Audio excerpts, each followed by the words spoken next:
Okie okie okie pop pop. Okie okie okie pop pop pop. Okie okie okie pop pop pop. Blood dragon. Tingle tingle tingle. Ross pop, Ross pop. Rossy baby. Tingle tingle tingle. It's the great story.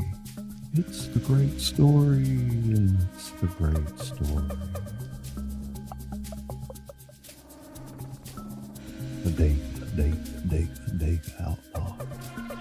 A day,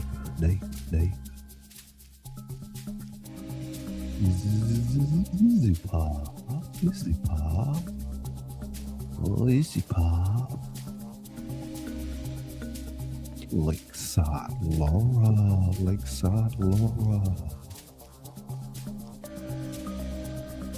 Ooh, ooh, ooh.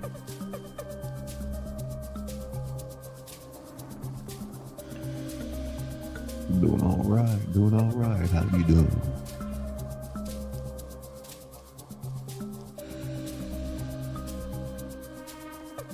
Light it up, light it up. I'm your host, ScullyPop, where the entertainment doesn't stop.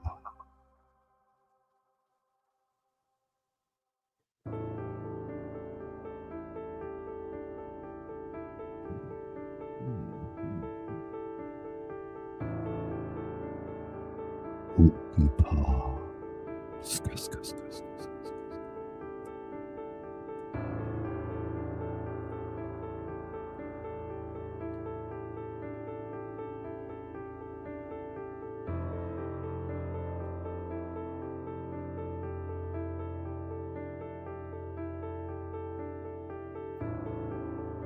How's everybody doing tonight?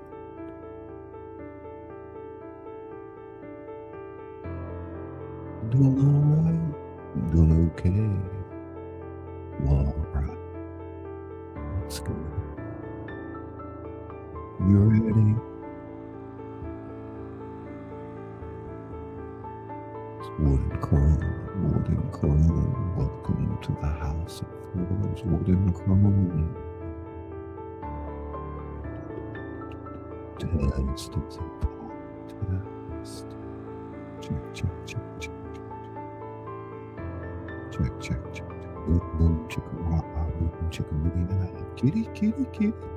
Kitty, kitty, kitty. Doop, doop, doop.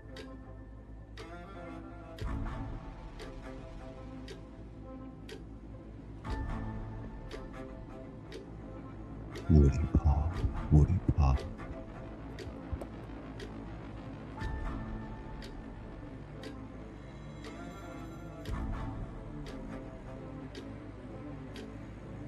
Yeah, this is Amsterdam, part 3, the beginning. My first novel, Dutch Coffee Shop, took place in Amsterdam, and then we brought the Dutch shores back to Mississippi, land of the dirty South. You can find in a playlist narrated, and now we're off back to Amsterdam.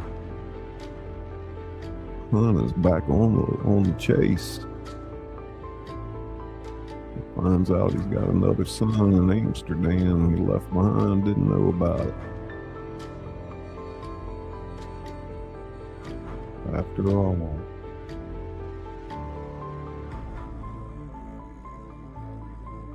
it's story time tonight. Hope everybody's doing okay. Well, hey Sarah, how you doing, darling? Member for 2 months already. Tingles for you. Thank you. Side tingles. Welcome, buddy. Side order coming in the house. Everybody's doing all right. See the bud files there. Everybody wave at Izzy Pop. She's still in the hospital. Supposed to get out tomorrow. Hoping for the best. Looking a little bit better, I think. Machine Head 6'9". Yep. So get back into maybe a little bit of a regular workflow. I haven't quite been myself without Izzy back there doing all those things for me. But I've been trying to keep a steady pace, keep all the ducks in a row. Hey, Pink. Good to see you. I'm glad you made it. We're going back to Amsterdam.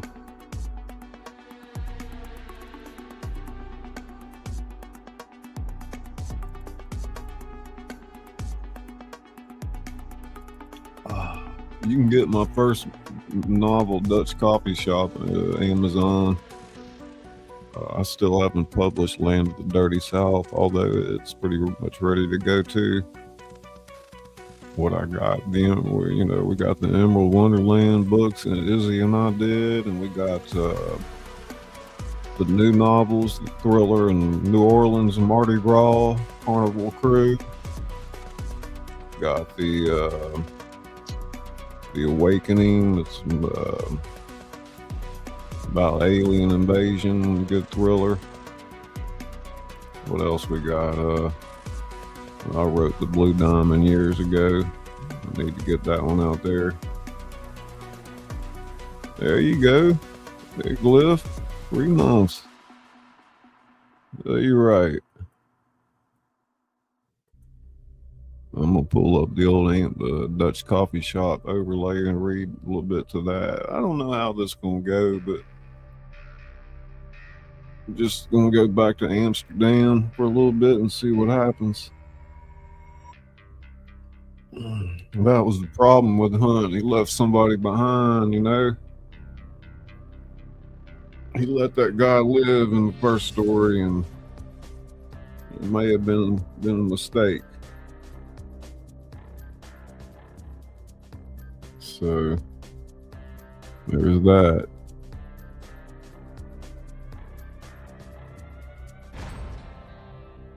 I'll be on membership with Woods. Other accounts got paywall. Glyphs and Izzy Pop. Well wishes.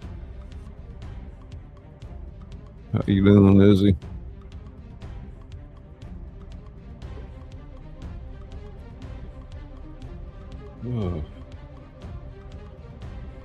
Oh, my back's much better tonight.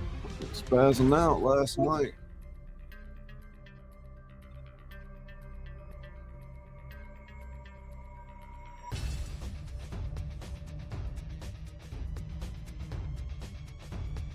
What you doing, Okie Pop? Like, I'm ready for a good story, man. Come on. You have to start over badges. Oh, man. The same thing happened with Izzy, man. She got 3 years like that, you know, and then just gone.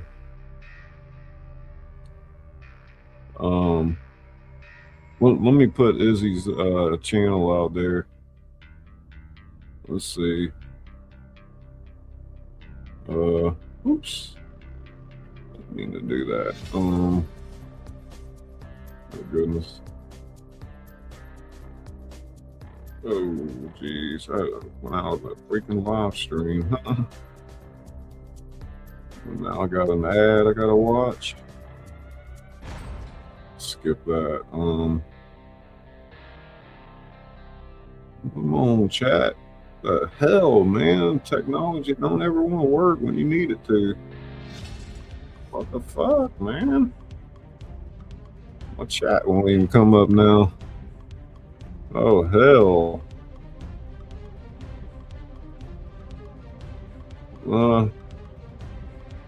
There it is. Yeah, you getting a little groggy?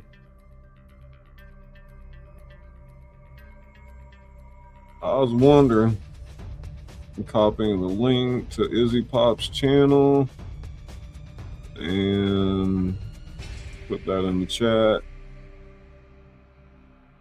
Oh, golly, man. Wrong thing. The fuck?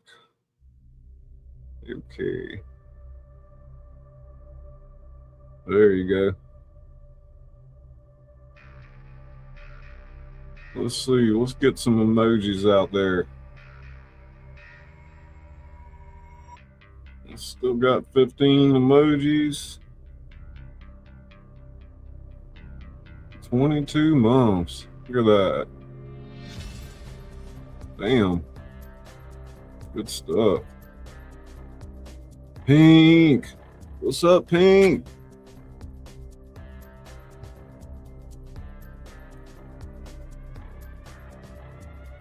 Amsterdam. We gaan een beetje Nederlands praten.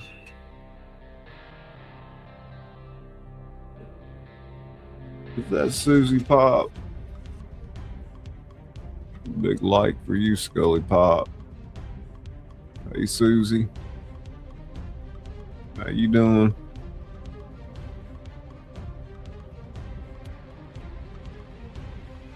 This phone won't do your emojis. Damn. Hey, Debbie. There's Debbie Sue. How you doing, darling? Good to see you. Oh, it's always a pleasure. Hope your evening's going well.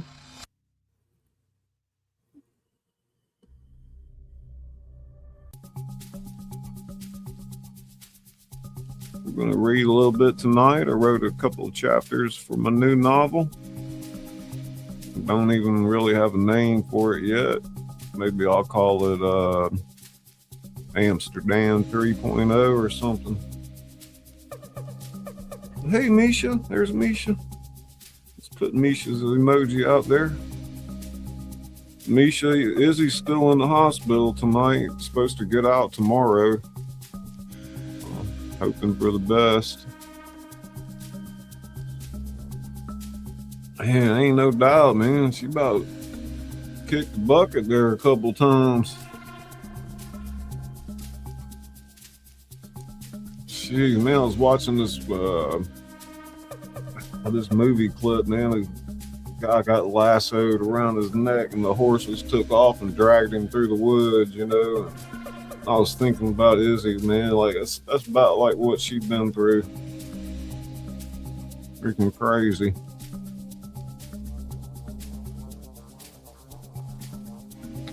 You know, people going through it sometimes.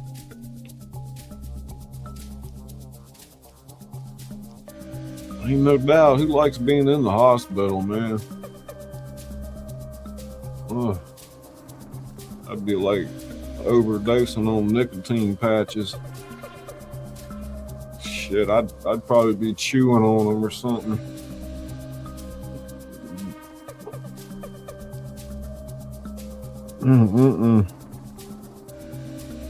Thank you, Debbie darling, says Izzy. Give y'all another minute to get settled in and see if anybody else comes in. We'll start doing some reading.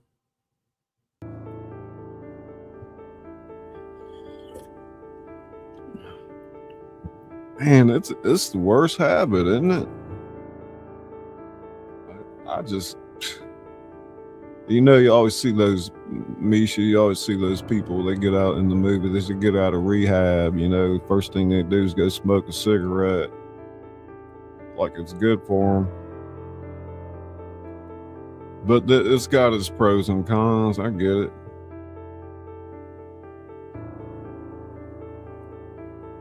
I know Izzy hadn't had a cigarette for quite a few weeks now.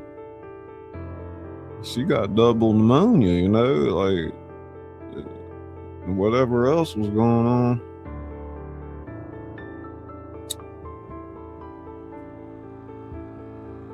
I don't know. There ain't nothing like the weather right now. It's a little bit dry, I guess, but my tobacco, I like it when it's nice and dry. I put it in a paper rolled up. Just a nice smoke, like, you know, take a few tokes and I'm done with it.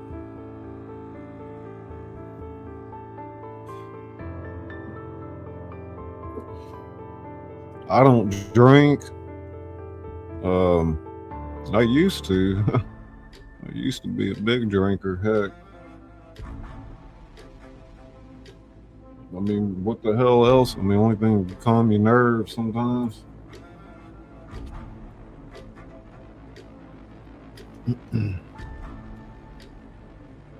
AFIB at 160.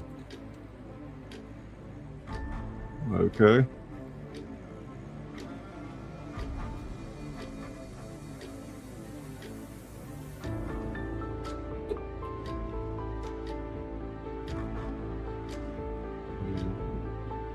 On there. I keep getting ads. Yeah, maybe chocolate's a good alternative. I get carried away with that.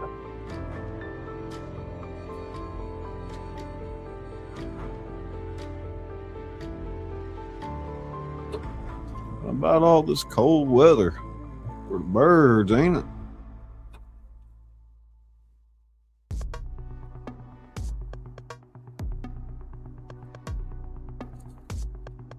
Definitely for the birds.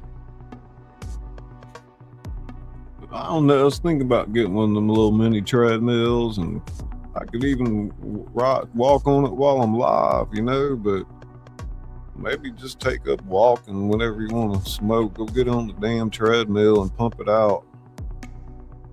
Just keep going. Even if you're going in place, just keep going.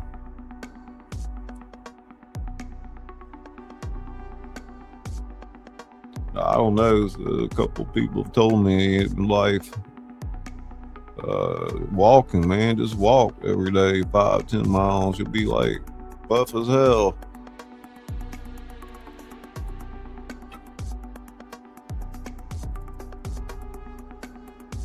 I mean, walk till you can't walk no more, Misha. Do it again the next day and then the next. I think that's one of the keys to longevity in life. You keep those legs pumping. I can't do it when the weather's getting down 35, 40 degrees. It's too cold for me out there. That's my skinny ass. That weather gets right on my bones. I try to walk 40 minutes a day. Yeah, that's about what I try to do. About 2 miles or so. Let's pull this down. What I gotta add up here? This? That it? Let's see if I got the right thing. Turn that off for a second. It's gotta be it. Yeah.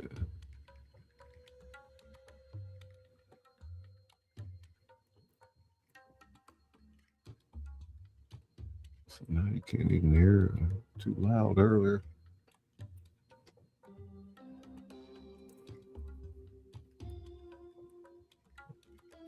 Turn it up a little bit, damn.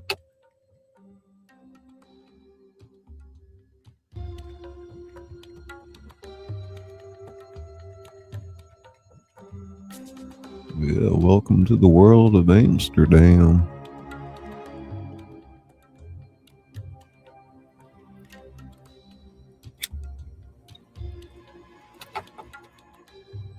Hey, Gina. You right on time. Just getting ready to read. Watching your video earlier. Good to see you. Hey, Sugar. Sugar throwing out those emojis. Thank you.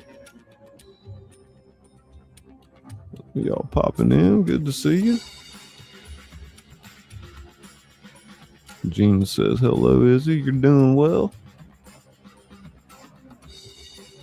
Gina is in the hospital and supposed to get out tomorrow, but she's been there for a week. Really sick.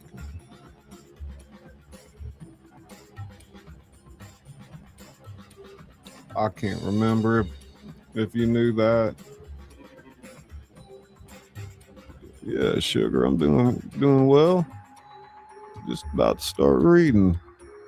This first couple of chapters of my new novel, my third novel of the Amsterdam trilogy. Let that run, and I'll pull the comments up here on the broadcast. Saying hey to Gina. See old friend. Misha saying hey to Gina. Gina saying hey to everybody. Well. Scuss.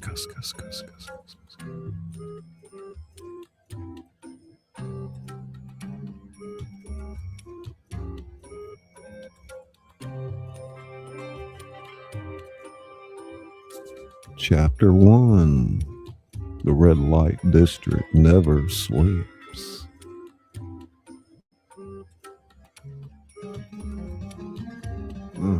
Stain going down there.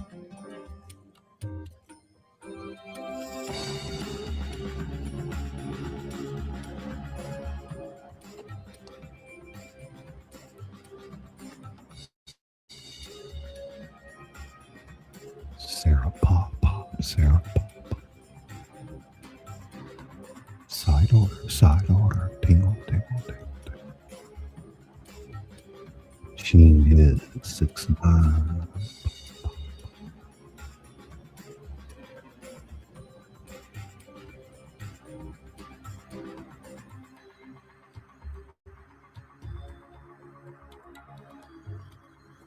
Trying to get the fire going. What's happening now?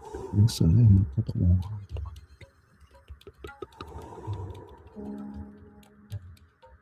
The rain fell like bullets on the cobblestones of Amsterdam's Warmoestraat.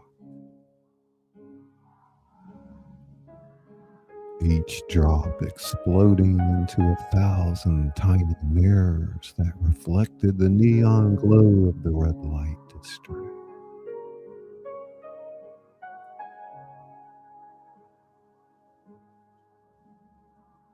Jimmy Dempsey, though his passport said Hunt, a name he used in darker days, stood in the doorway of a coffee shop that sold more than just coffee, watching the street with the patience of a dying man who had nothing left to lose.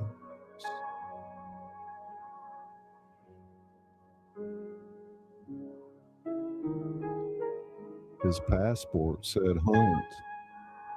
His body said terminal cancer. His heart said desperate father. Somewhere in this ancient city of canals and sin, his son walked among wolves.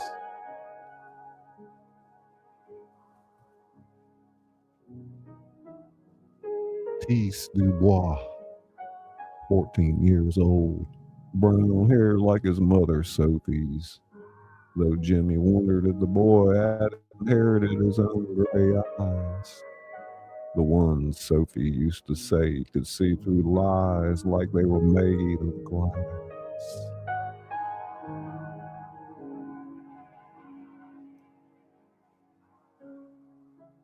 The boy didn't know Jimmy existed.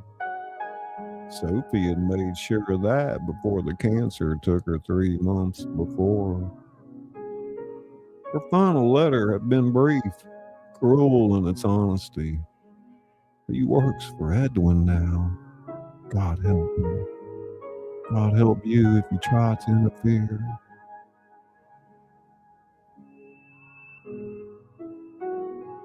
But Jimmy had always been good at interfering. You look lost, friend. The voice came from behind him. Dutch accented English, smooth as aged whiskey. Hunt didn't turn.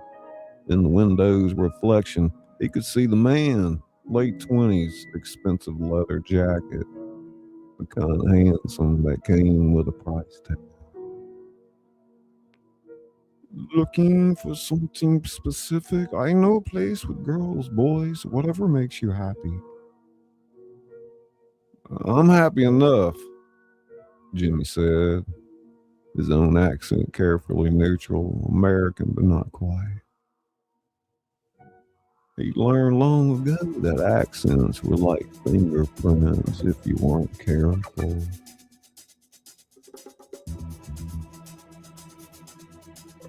He gave her lollipop. The young man stepped closer. Too close. Jimmy, he could smell his cologne, something designer, probably Italian. Why stand in the rain like a ghost? Maybe I like ghosts. Pause now.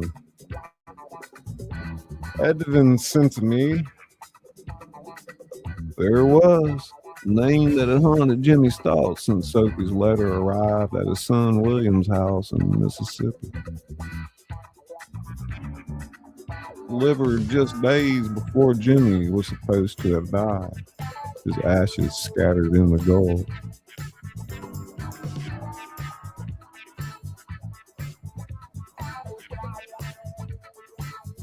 Edwin the Crow, they called him. Dutch crime lord with fingers in every pie from Amsterdam to Antwerp. Heroin, girls, guns, anything that could be bought, sold, or killed for profit. And now he had Jimmy's son. I don't know any Edwin, Jimmy said carefully.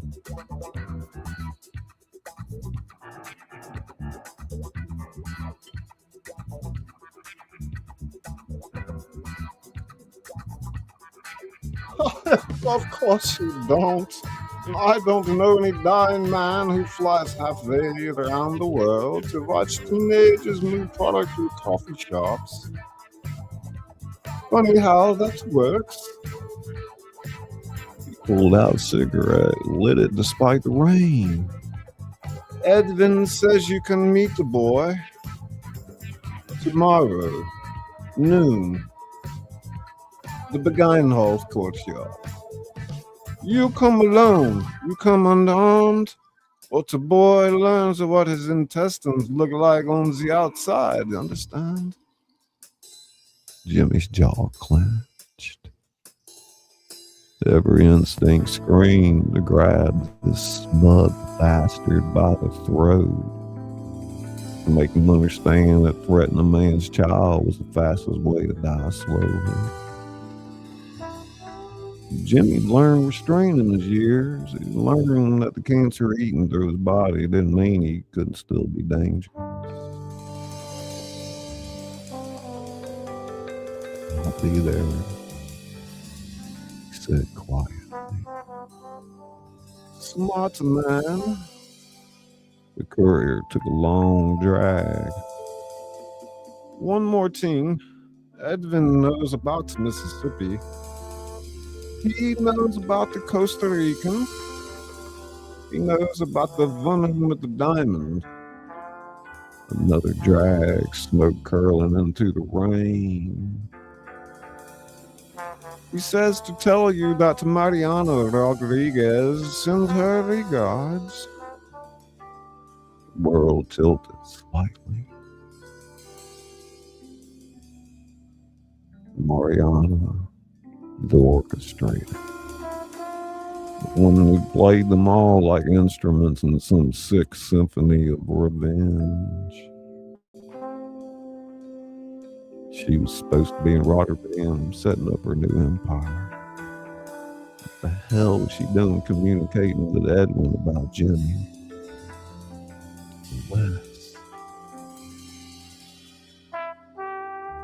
Unless it had all been planned from the beginning.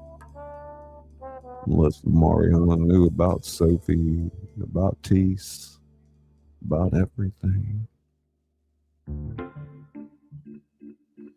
Unless sending Jimmy to Amsterdam wasn't his idea at all, but another move on a chessboard he couldn't even see.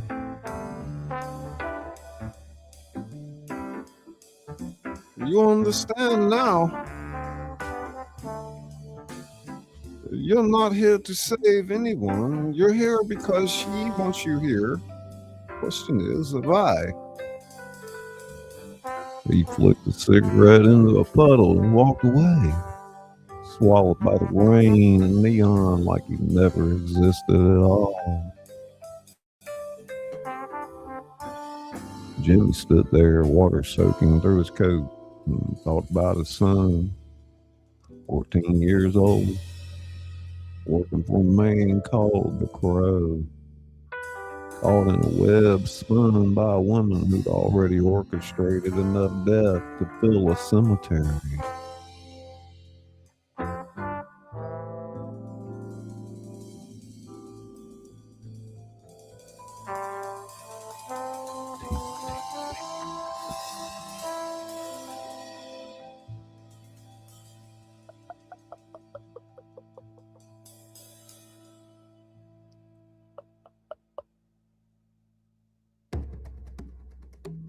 Behind him, someone cranked up music in the coffee shop.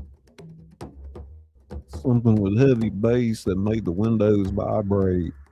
Across the street, a woman in a red lit window knocked on the glass, beckoning. Further down the canal, a group of tourists stumbled past, drunk and laughing, oblivious to the darkness that thrived just beneath the city's surface. 23, 23, 23. Jimmy pulled out his phone, the burner he bought in Brussels on his way north. He had one contact in Amsterdam, an old associate from his years running operations in Europe, someone who'd owed him for keeping silent when it mattered. Jean-Baptiste Jabi Rousseau. If anyone knew Edwin's operation inside and out, it would be JB. Phone rang 3 times before a gravelly voice answered. Hello? JB, it's Hunt. Silence. Then, Mayday, you're supposed to be dead. They scattered your ashes in the Gulf. Reports of my death were greatly exaggerated. This is not funny, my friend. Do you know what Edwin does to people who rise from the grave? He puts them back in it permanently. I need information on a 14-year-old kid named Tisse Dubois. More silence. Longer this time. JB spoke again. His voice had dropped to barely above a whisper. Jamie, listen to me very carefully. Do not look for the boy. Do not even say his name out loud. The Crow, he is obsessed with him. Treats him like a son, like a prince. Also like his property. You understand? The boy is untouchable. Why? Because. JB stopped. I heard something in the background, voices, movement. I cannot talk now. Tomorrow, 8 in the morning. Remember the place we met that winter, the one with the boats? I remember. Come alone, and Jimmy, bring a gun. You're going to need it. Why went there? Jimmy pocketed the phone and finally turned away from the window. The rain was getting worse. The streets into the rivers of black water that carried away cigarette butts and sins in equal measure.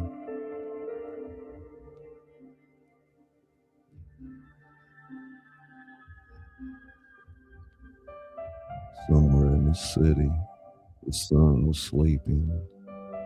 Maybe not sleeping. Maybe working. Doing whatever terrible things 14-year-old boys did when they worked for men like Edwin the Crow. He thought about William and Dickie back in Mississippi. Believing their father was dead, his ashes scattered in the Gulf like he'd requested. They'd done what he'd asked. They'd saved Dickie from the cartel mess. They'd survived. They didn't need to know about this, about Sophie, about the son Jimmy never told them existed. He thought about Mariana, wherever she was, playing her games and moving her pieces. He thought about Sophie, buried in a cemetery outside Utrecht. He kept his son secret for 14 years because she knew. He'd always known.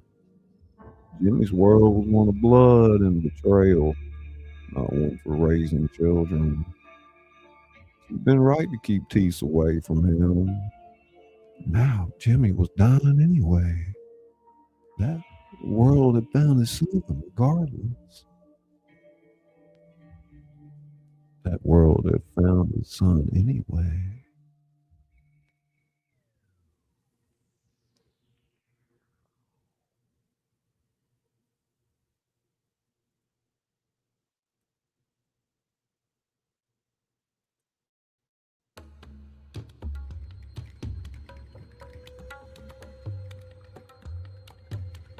Jimmy walked into the Amsterdam night.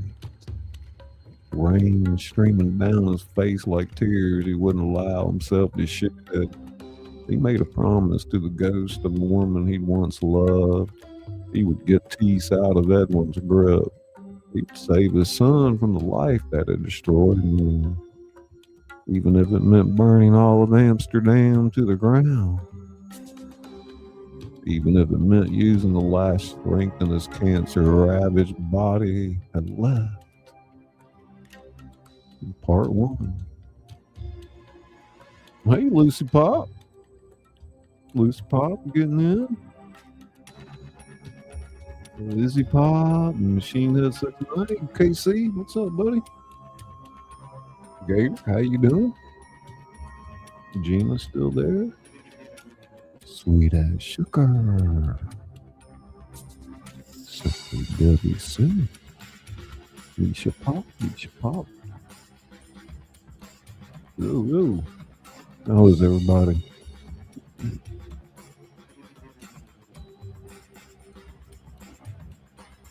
Get a little sip of some tea. my voice gets gravelly sometimes. I'm sure some of y'all hear that, but it's got an interesting effect anyway. Certainly by now I've heard my voice enough to know the subtle differences. Yeah, she's gonna get to go home tomorrow. Isn't that good? Hey Ross, I'm glad you're still here. How you doing, buddy? Man, you've been pumping out those paintings. Yep.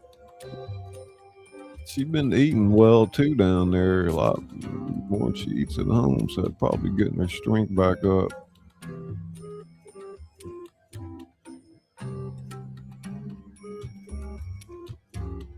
Y'all believe I started writing my first novel, The Coffee Shop. It was almost 20 years ago when I wrote the initial manuscripts.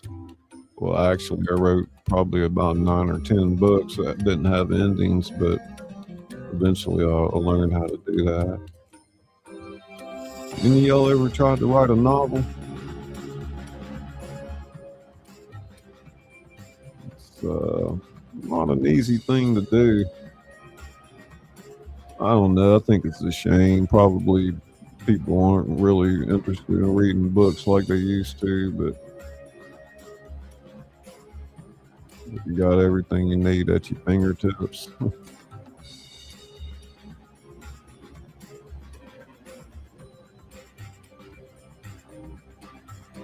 But I did always envision this as a trilogy, you know. I wrote the first 2 books already. Biography for your kids, okay. Yeah, heck, maybe our grandkids will be able to go back and look at us on YouTube. Imagine if we could see our grandparents like that.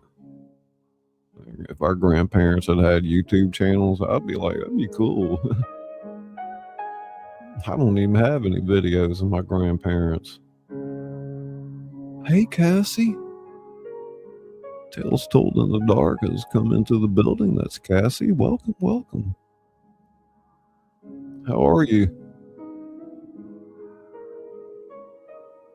I hope everybody's doing well with their channels, not having any problems. You can always reach out to Izzy and me, and if you need some help with anything, we're going to be launching our We'll Make It Pop platform here soon enough, and if you're wanting to take it to the next level or you're getting ready for monetization, we'll kind of help you, lead you head in the right path, so to say.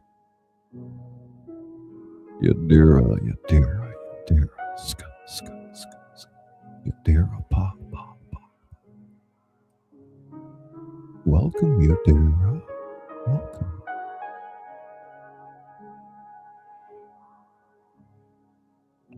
Tingle, tingle, tingle. Tingle, tingle, tingle. ASMR.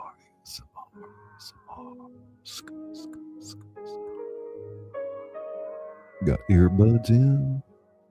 Push them in deep.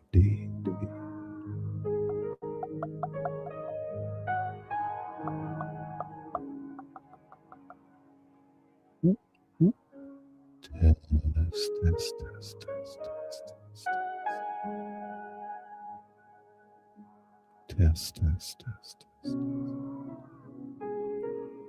The Beguine-Hoff courtyard at noon would come soon enough. And first, we had to survive the next 10 hours in a city where everyone seemed to know his name.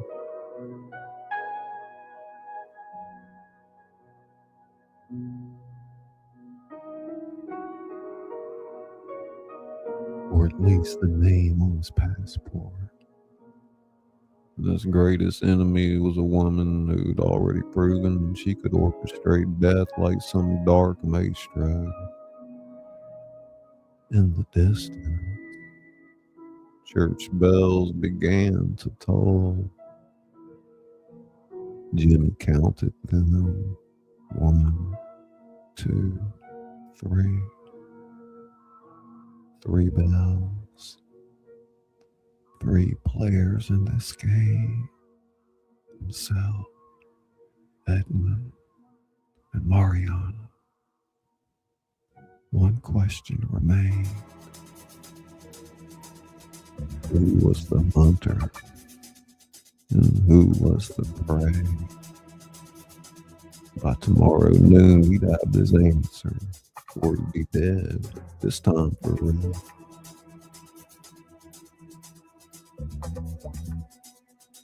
Chapter 2 of Chapter 1, Part 2, end of Chapter 1. We're at Chapter 2 already.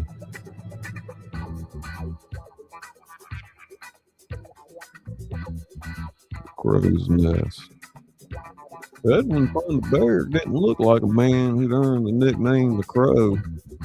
There were no black feathers, no ominous presence, no theatrical displays of menace. Instead, he sat in the back room of Club Paradiso like a businessman reviewing quarterly reports, which in a sense he was. The room smelled of expensive cigars, cheaper perfume, and the metallic tang of fear that clung to every surface like humidity. 3 girls draped themselves across the leather couches to his left, their laughter high and hollow practice. They were Ukrainian, Edwin thought, or maybe Romanian. He could never keep track, and it didn't matter. They were product. Same as the heroin being cut in the basement, same as the guns being shipped through Rotterdam's port. To his right, 4 of his soldiers played cards at a small table. Jurgen, the muscle with the scarred knuckles. Marcus, the young one trying too hard to prove himself. Pete, the fat one who was better known with numbers than violence. And Klaus, the quiet killer who reminded Edmund why he'd survived 15 years in this business. You couldn't trust the loud ones. Quiet ones, though, they got things done. Jurgen, you bleed in the pot, Edwin said without looking up from the ledger spread before him. Numbers didn't lie. People did, but numbers told the truth. Either fold or commit. Jurgen grunted and tossed in his chips. You got eyes in the back of your head, boss. I've got eyes everywhere, Edwin replied, turning the page. That's why I'm sitting here, not in the canal with my throat cut. One of the girls, Katja, she thought her name was, giggled nervously. Edwin glanced up at her, pale blue eyes flat as winter ice. The giggling stopped. The door opened and Edwin's hand moved instinctively toward the Walther P99 tucked in his waistband. It was only Henrik, the second in command, and the boy. Thies Dubois stood in the doorway like he always did, shoulders back, chin up, trying to look older than 14. Kid had potential, Edwin had to admit. Good instincts, quick hands, certain coldness in his eyes that couldn't be taught, only cultivated. Sophie had done well with him before the cancer took her. Now Edwin would finish the job. Thies, come here, Edwin said, gesturing to the chair beside him. Henrik, what have you got? The boy moved through the room like smoke, ignoring the girls, ignoring the soldiers. He sat down and immediately started studying the ledger, with sharp eyes absorbing information like a sponge. Smart kid, dangerous kid. Henrik, a rail thin man with a face like a hatchet, closed the door behind him and approached. He had that look, the one that said the news wasn't good. Edwin set down his pen and leaned back in his chair. Well, the American arrived 3 hours ago, just like Mariana said he would. He's using the name Hunt. Checked into a hotel in the Pipe. Quiet one on Von Ostenstraat. I sent Don to deliver your message. Edwin lit a cigar, taking his time with the ritual. The flame, the first draw, the slow exhale, blue smoke. He could feel Thies watching him, studying him. The boy was always watching, always learning. It's what made him valuable. It's what made him dangerous.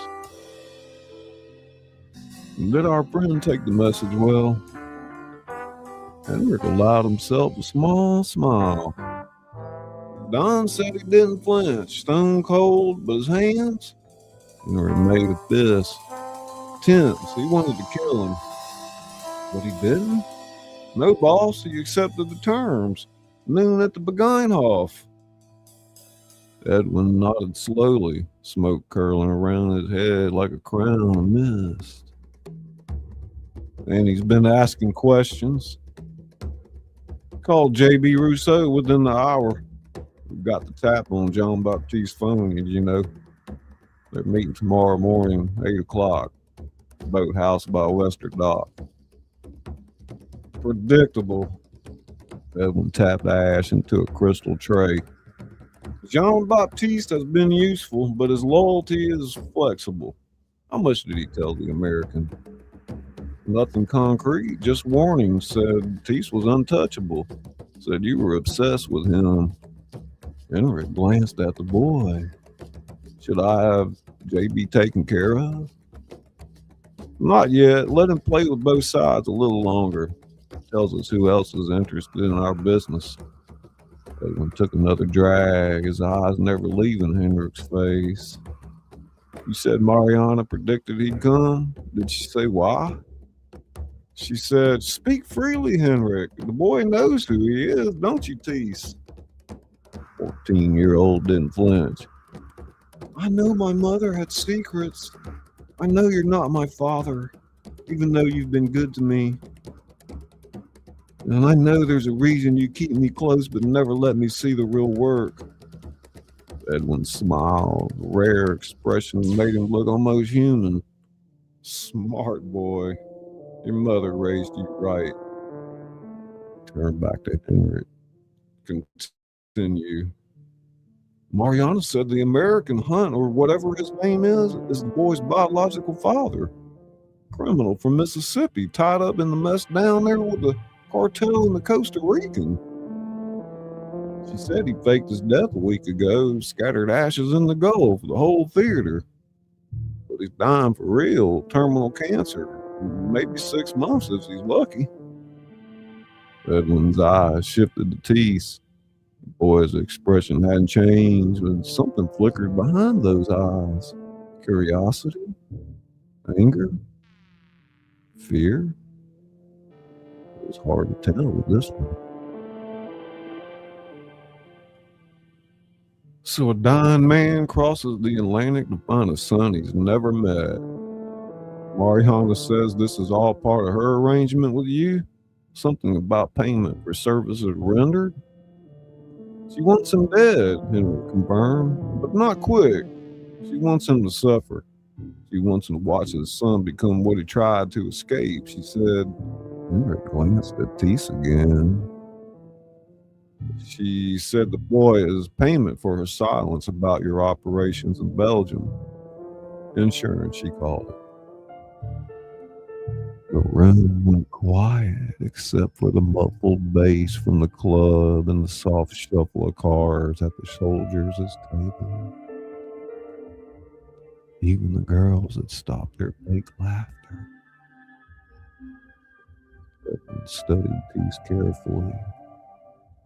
You understand what this means? It means I'm leverage. It means you've been grooming me as insurance against people like Mariana.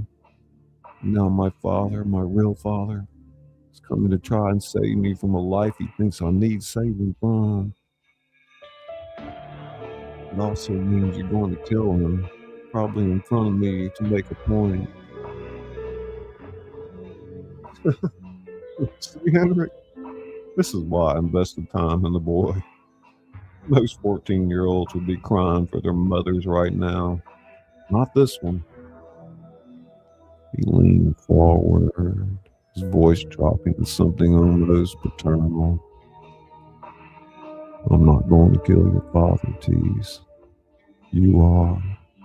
The boy's eyes widened just slightly, just enough to show he was still human underneath that cold exterior. It's not negotiable. Tomorrow at noon, your father will come to the Buggenheim thinking he's negotiating for your freedom. But you're not a prisoner, are you? You work for me because you're good at it. Because you're smart enough to know that this life offers more than whatever legitimate bullshit your mother hoped you'd pursue. You're here because this is where you belong. I never said you didn't have to say it. I see it in your eyes every time you count money, every time you watch my men work.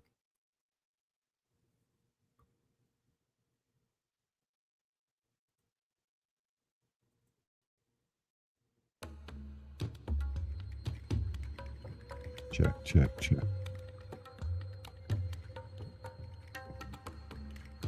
I never said you didn't have to say it. I see it in your eyes every time you count money, every time you watch my men work, every time you ask questions about the business. Your father's dying anyway. Cancer will take him in 6 months, maybe less. But Mariana wants theater. She wants blood. More importantly, I need to know where your loyalties lie. Tease was quiet for a long moment. Finally, he said, "What if I refuse?" Edwin's smile vanished. Then you become as useless as your father. And useless things get thrown in canals. Threat hung in the air like the cigar smoke, thick and suffocating. Made Tease want to throw up. Henrik shifted his weight. "Boss, there's more. The informant in Brussels says Mariana's already in Amsterdam. She arrived yesterday. Different name, different look. She's watching, waiting to see how this plays out." "Of course she is."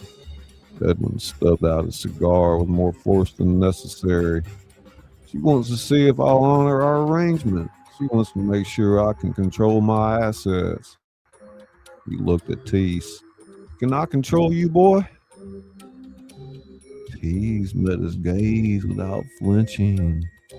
Inside, he was nauseous as hell. "Yes."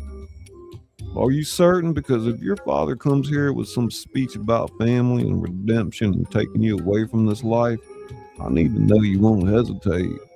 Hesitation in this business is death." "I understand." "Understanding isn't enough. I need commitment." Edwin stood, towering over the seated boy. "Tomorrow morning, before the meeting, you're going to make a delivery for me. Special delivery. Henrik will give you the details. You do this job, you prove to me you're not some child playing dress up.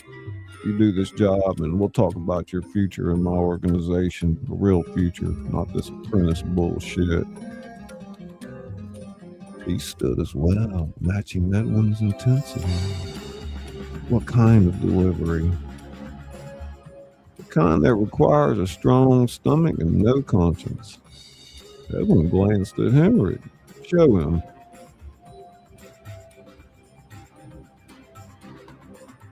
Henrik pulled out his phone, tapped the screen a few times, and held it up for Tease to see. The boy looked at the image. Edwin couldn't see it from his angle, but he knew what it showed. He approved the operation himself. He stared at the screen for 3 long seconds. Then he handed the phone back to Henrik and said, "When and where?" "Kayla Boo.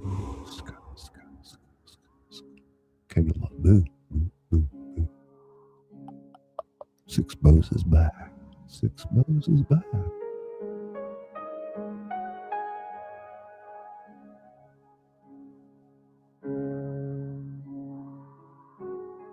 Edwin felt something close to pride. 6 in the morning, Henry will take you. It's a test, boy. Pass it and you're one of mine forever. Fail it, well, let's hope you don't fail. The door burst open again, and one of the newer soldiers, some kid named Nico, stumbled in breathless. "Boss, we got a problem." Edwin's hand went for his gun. "This better be life or death, Nico." "It's Peter, boss. Someone cut him. Found him in the alley behind the wall. He's alive, but barely. And there was a chest. There was a message carved in his chest." "What message?" It said, "The dead don't stay buried." The room froze. Even the card game stopped. Marcus halfway through dealing a hand. Edwin's jaw clenched. "Henrik, get Tease out of here. Take him home. Make sure he's secured. Double the guards." "Boss, now!" "Jurgen, Klaus, you're with me. Marcus, get on the phone with our contacts at the police. I want to know everything about what happened to Peter. Find out who's been in the Volin tonight asking questions. You think it's the American? I think someone wants us to think it's the American. But Hunt just got here. He's smart enough not to make a move that's obvious. No, this is someone else. Someone who knows about the message in the Gulf. Someone who knows we're expecting a ghost. He grabbed his coat from the back of his chair. This city's about to get very bloody, gentlemen. Make sure it's not our blood. As they filed out of the room, Edwin paused and looked back at the girls on the couch, still frozen in place, wide-eyed and terrified. Katja. Yes, Miss Thornberg. If anyone asks, you didn't see or hear anything tonight, understood? Yes, sir. Good girl. He tossed a roll of euros onto the table. Take your friends home. Tell the manager I said you're done for the night. He walked out into the club where strobing lights painted the writhing crowd in shades of red and blue. Bass vibrated through his bones. Somewhere in this city, a dying man was planning to rescue a son who didn't want rescuing. Somewhere in this city, Mariano Rodriguez was pulling strings like a puppet master. Somewhere in this city, someone had just declared war by carving messages into his soldiers' flags. Edwin smiled in the darkness. He built his empire on blood and fear. If someone wanted war, he'd give them one they'd never forget. The crow was hungry tonight. And in Amsterdam, when the crow got hungry, people started disappearing. End of chapter 2, to be continued.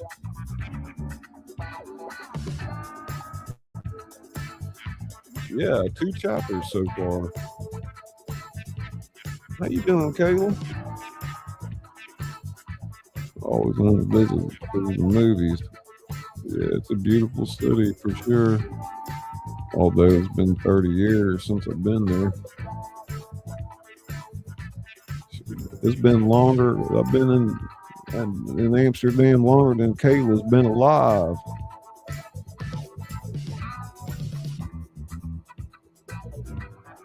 In other words, when I was in Amsterdam, Kayla wasn't even born yet.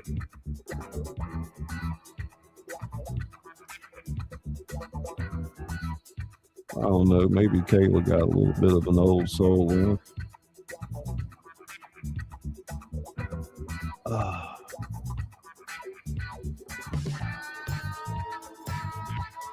Let's put up a little bit of music here. Let's see.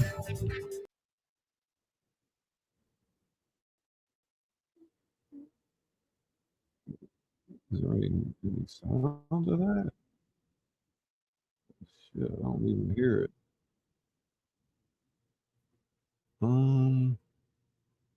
That's interesting. I'll put that one over there. Check. I know that one didn't have any sound for some reason.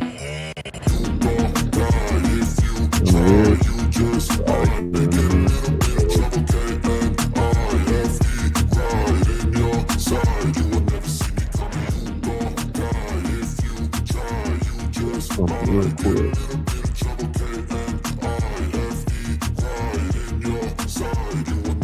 I got a switch in my head. I go from living to dead. You got me seeing all red. Now I'm becoming a threat. I fucking heard what you said. I'll make you have some regrets. And no, I never forget. So now you have a few debts. That shit, it needs to be paid with blood or some sort of pain. You caused a permanent stain, which has determined your fate. I've never seen so clear. I feel the end and it's near. The day of reckoning's here. The sound of deafening fear.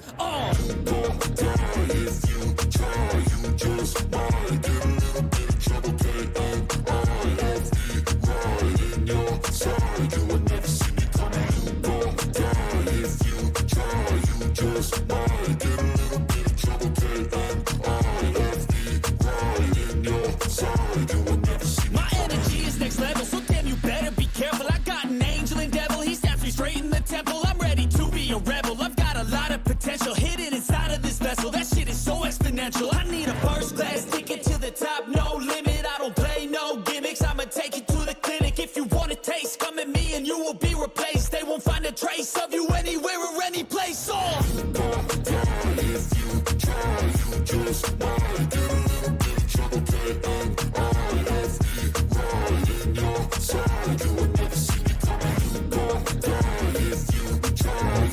Just mine. God, love that one voice perspective. Yeah. You see something here? No, it's still not playing, is it? I must have pulled up the wrong file. Huh. It's kind of crazy. Some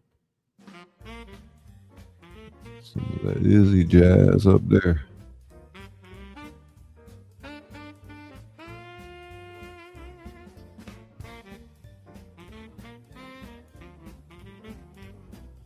Some of that Izzy jazz.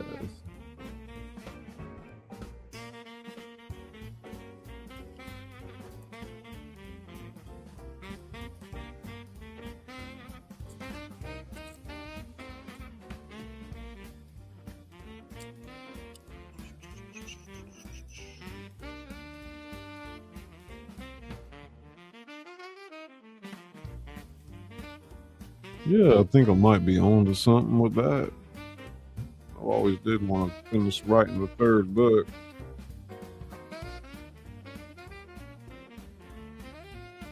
It'd be really cool to have the whole trilogy done.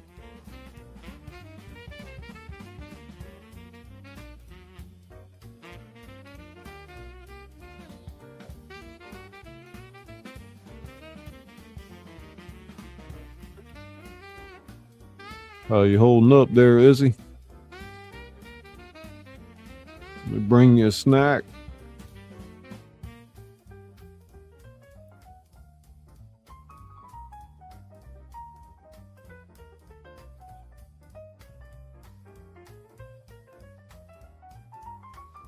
Ooh, man, I'm craving some of those Bisquick biscuits with some jelly. Hot out of the oven. No snack.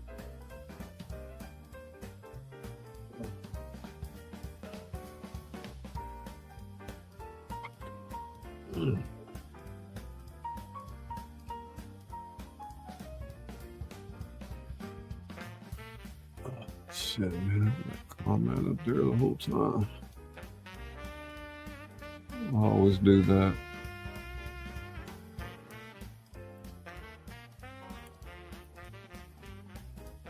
Yeah, I don't know. You know, people, one day are people not going to read books anymore? I mean, I'm sure there's probably a lot more people used to since social media.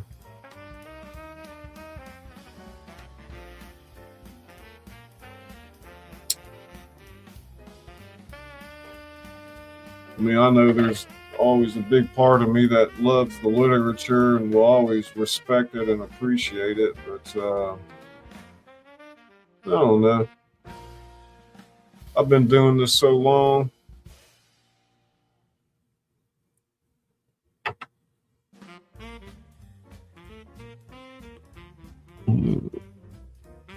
Let's see here.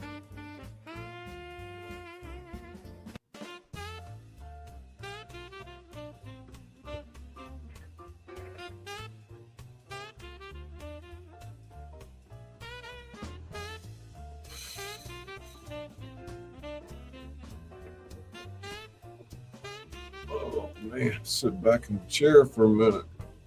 I always wanted to visit it there because of movies. I know they made a bunch of good movies in Amsterdam, I'm sure. It's kind of magical like New Orleans is. Definitely.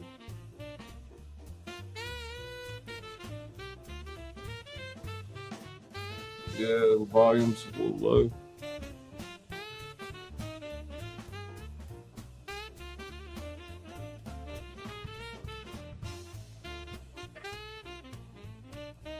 Oh.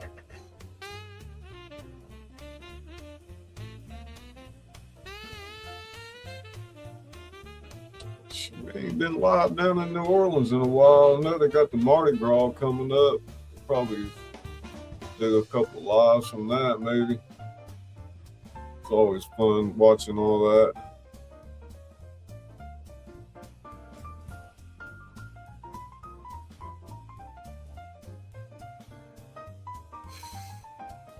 Well, I feel like I need to sit on an inversion table right now and get upside down. Anybody feel that way?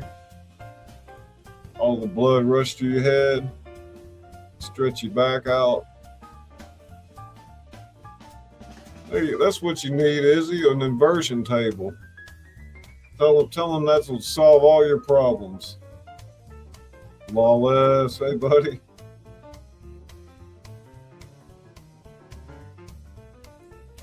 Yeah. She's supposed to be coming home tomorrow. I hope. Oh, man. Oh.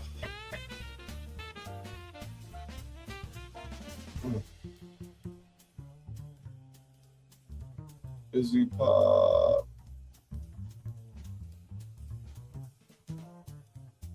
Oh, I'm just gonna kick back here. I know I sound like I'm in the hallway talking to y'all, but I can't sit up no more. I had enough too much back spasms last night. Shit, anybody any these days ever get a back massage from anybody anymore? You got anybody rubbing your back, Lawless?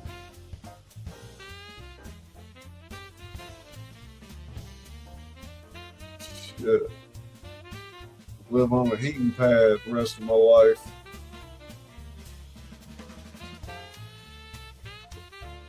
Ugh. Damn, now everybody, the story's over. Everybody's coming up in here. Crazy, man. It's fucking YouTube. Excuse my French. I have no one. I was on one when my AFib dropped to 42.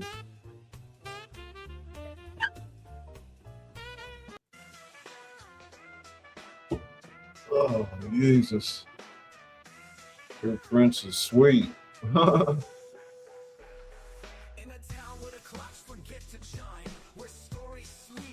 I've been here, though. Yeah. Making videos for all the people at the hospital, huh? Y'all see Izzy's video from today? Oh. Ooh.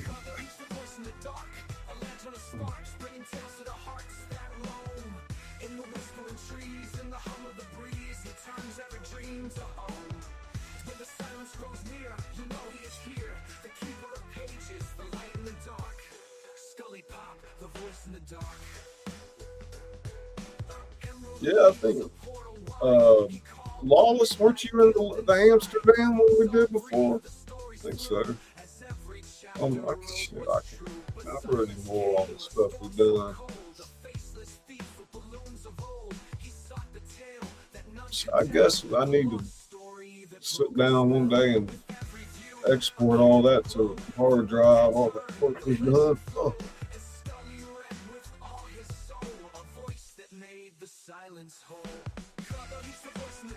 I feel like if Lawless could get on one side and pull my arms, and two people could pull my legs and stretch me out a little bit, man, put me on the rack and crank me up halfway. I'm gonna say magnifique.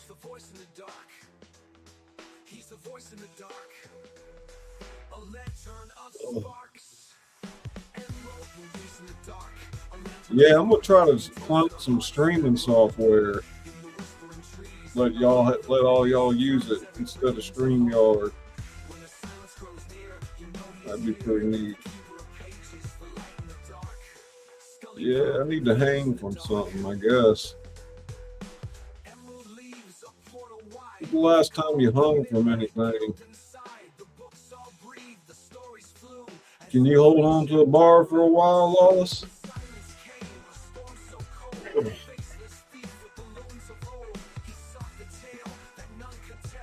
I think I read if you can hold on to a bar and hang for a minute, you're pretty much a badass.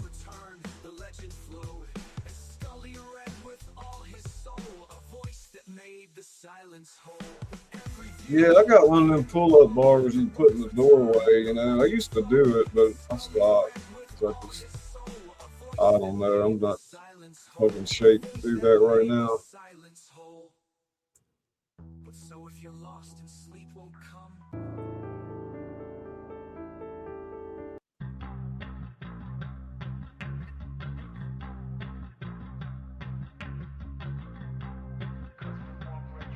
Well, at least you can do 3. I freaking hurt myself if I'm trying to go up and do 1 right now. I'll tell you what, I'll stand on a bench and I can do 3. How about that?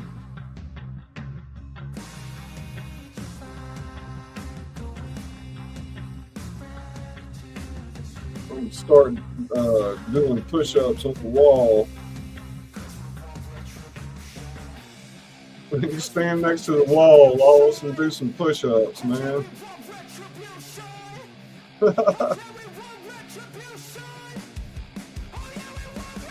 I'll do the clap, you know, the clapping push-ups where they go up and clap. I'll do that off the wall. How about that?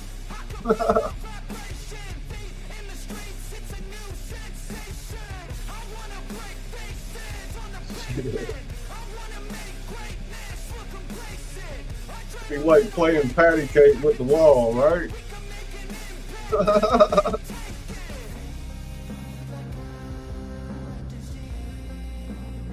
You know, your family think you crazy. They walk in and see you playing patty cake with the wall. Oh my God. Put him in the nut house. I said, no, I'm doing the push-ups.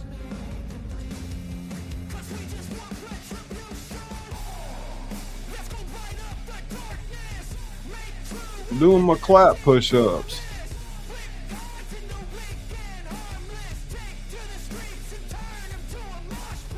You might twist that ankle, that's right.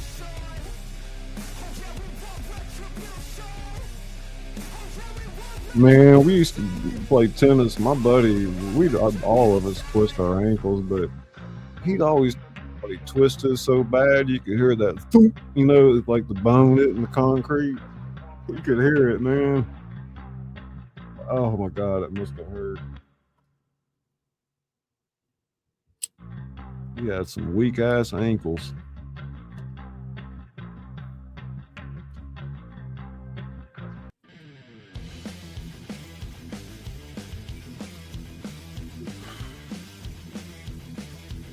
Yeah, I turned it bad a few times on the court.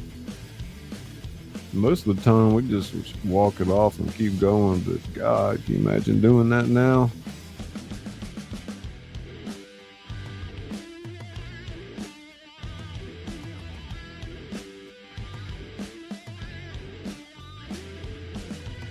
It sounds like stones rubbing together. Lord have mercy.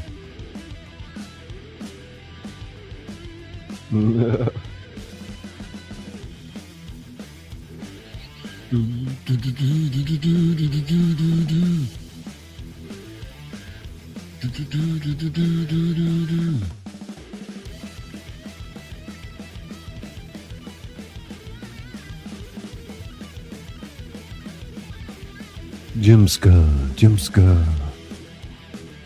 What's up, Jim? Hey, Jim.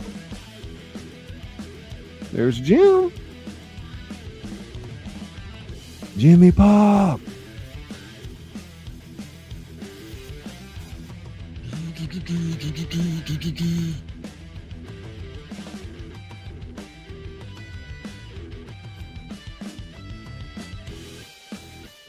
Joni, alert, Joni Pop.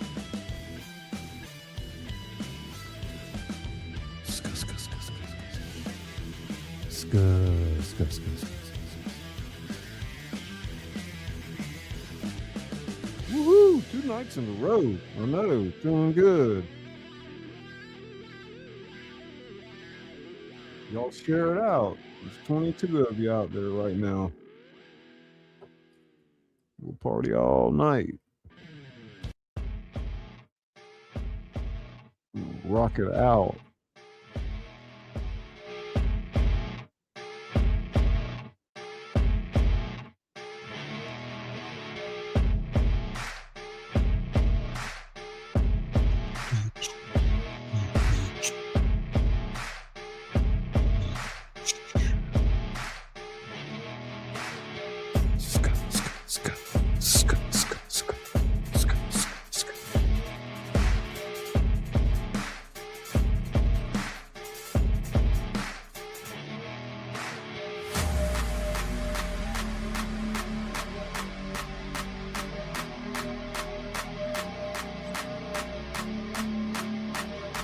All right, members, let's see some emojis.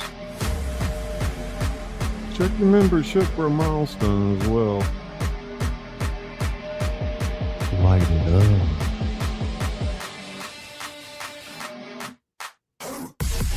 Baby bop, baby bop, baby bop.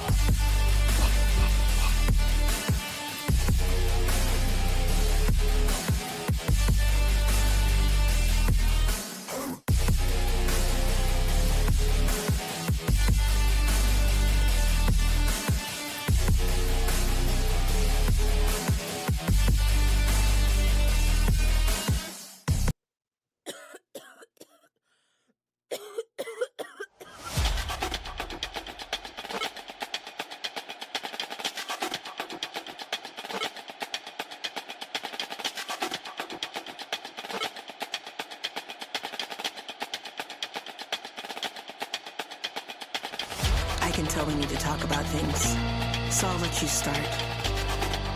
Yes, I'm listening. Oh, I understand that. You need help with what you say?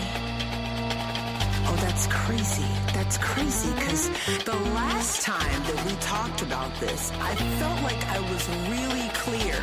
I gave you everything that you needed to hear, but you're still asking me for more. No, I'm just trying to understand what you're asking for.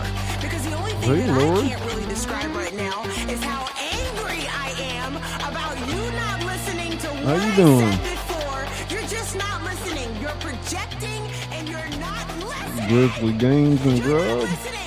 No, welcome to the show. What do you have to say? I'm listening. Joan saying hey to Izzy, hugs and prayers and love. You make me wishing like her well and her stay at the hospital and getting her straight.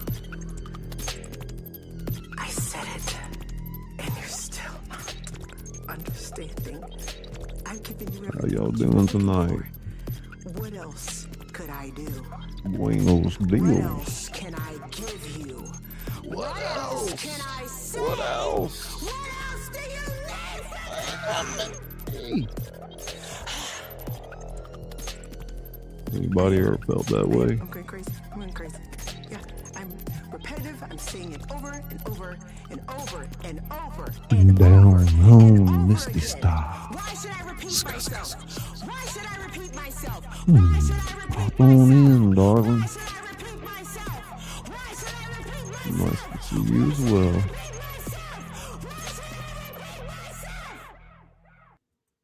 And then you wake up, and it's a new day.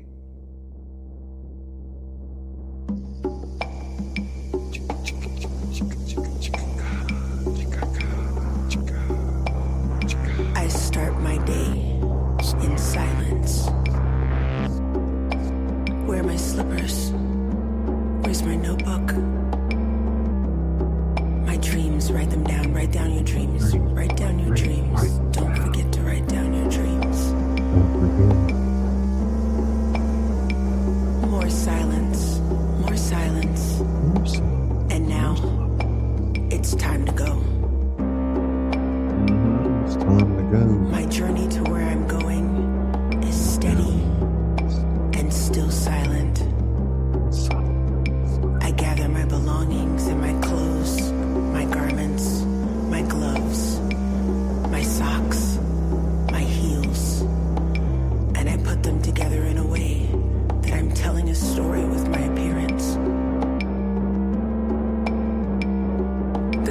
starts to break, I start to sing to myself, engage how I feel. I put my clothes on, and still more silence, more silence. Where's my water? Drink plenty of water. Be fluid, be one with water, be one with air. Preparing myself for the adventure, for the purpose of music, for the sound to grow within my belly. I am ready to start my day.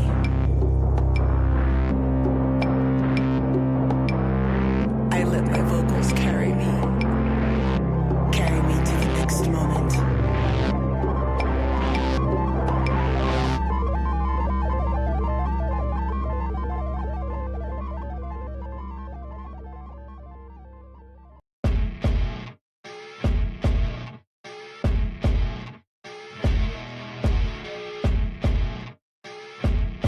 Kitty, kitty, kitty. Hey, kitty, kitty, kitty.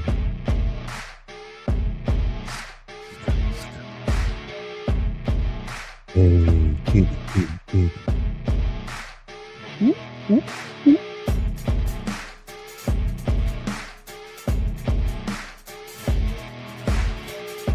Wow. $1 million. Zero.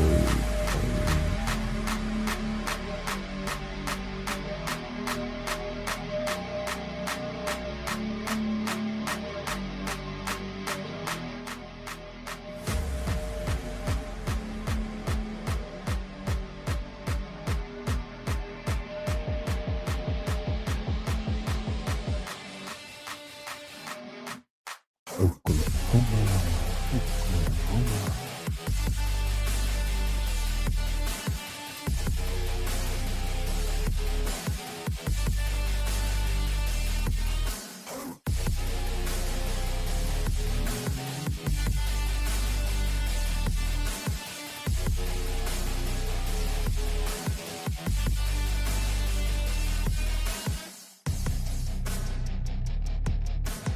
Oh, hell yeah, look at that. 4 months, Grizzly Girls. Thank you, Grizzly.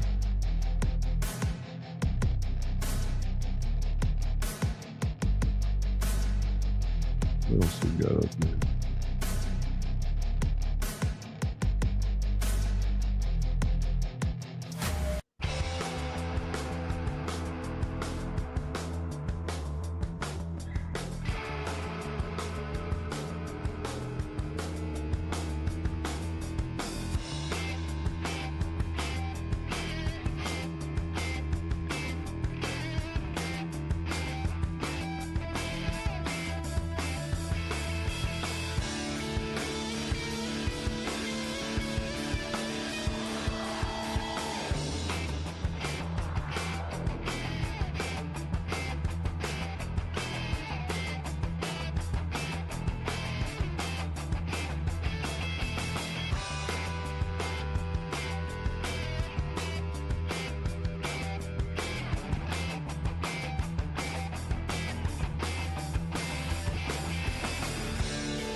In the hospital, not getting much done.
Subscribe to the channel.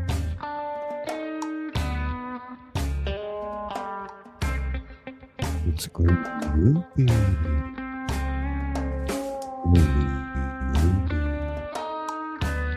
tingle and mingle, tingle and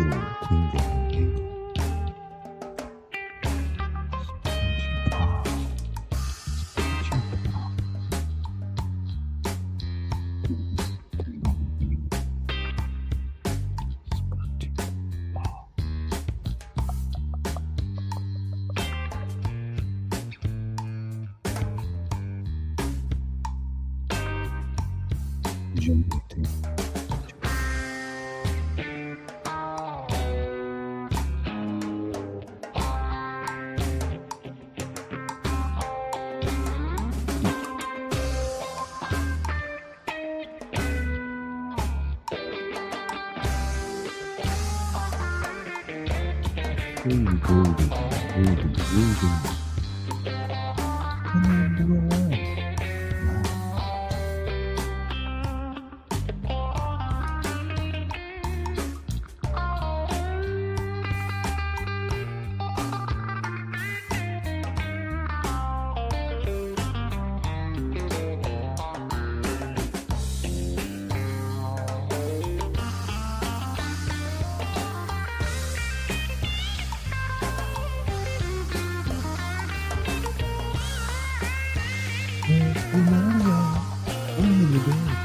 ScullyPop, ScullyPop.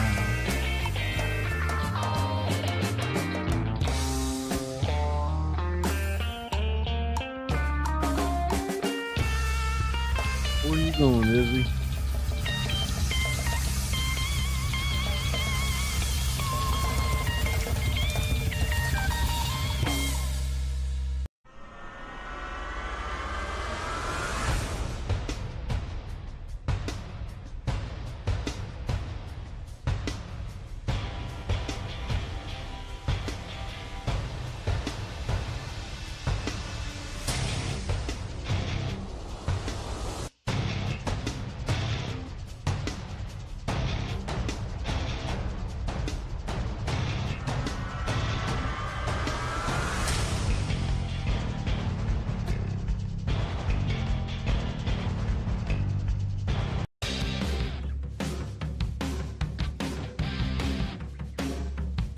Yeah, dancing.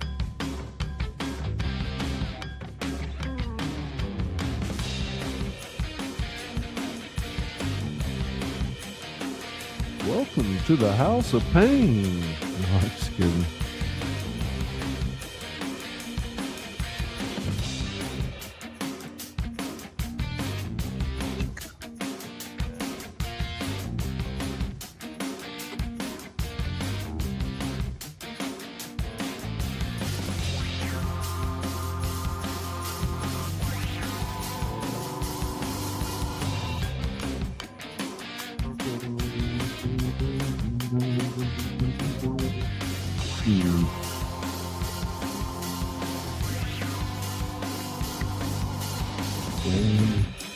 And we got this UI all screwed up right now, I swear.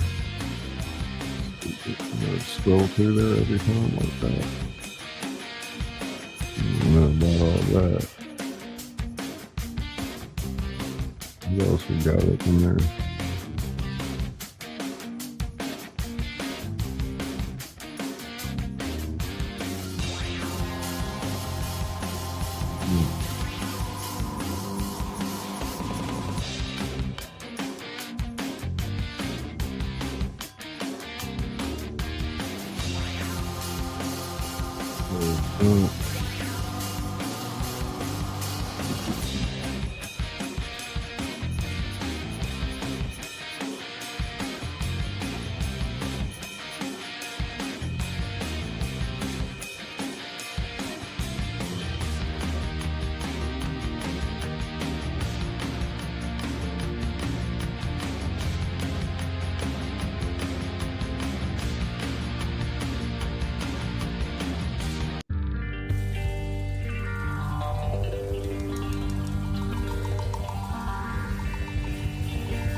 Oh yeah, oh yeah. Turn to the left.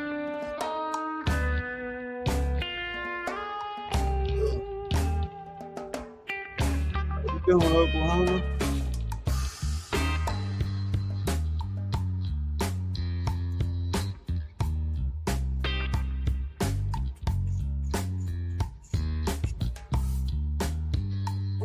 Same all the way through? No, can't be. Maybe it is actually.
Yeah, give him a big hand.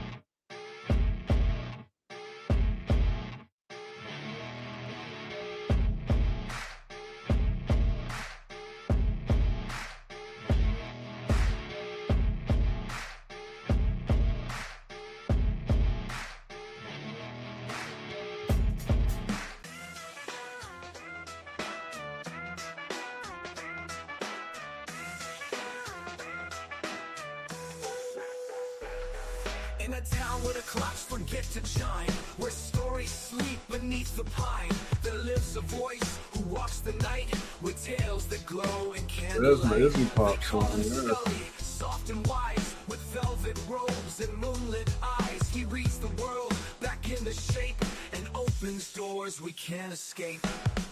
He's the voice in the dark, a lantern of sparks, bringing tales to the hearts that roam.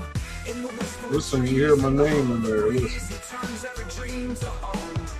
When the silence grows near, you know he is here. The keeper of pages, the light in the dark. ScullyPop, the voice in the dark.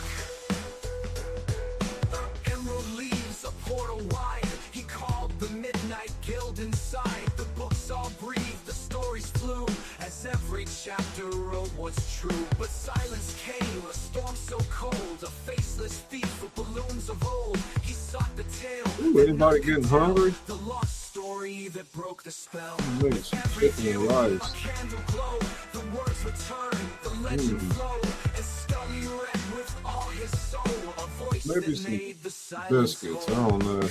He's the voice in the dark, a lantern of sparks, bringing Biscuits are tales to harder hearts than that knife. roam. In the whispering trees, A little in the hum of the breeze, lemon, turns every dream to home.